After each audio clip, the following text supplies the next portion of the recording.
আমি আজকে প্রথম এই পদ্মা সেতু হয়ে জাহানাবাদ এক্সপ্রেস আসাতে মানে অনেক ভালো লাগছে, যেহেতু সময়টা অনেক কম, আগে অনেক সময়টা বেশি লাগতো।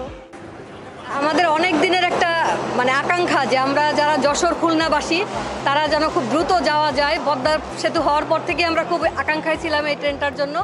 আজকে সেটা বাস্তব, আমরা খুব খুশি। হ্যাঁ, এটা আমাদের স্বপ্ন।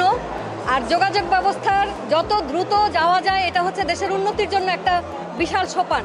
তো সেই দিক থেকে এটা আমি মনে করি একটা বিশাল মাইল ফলক।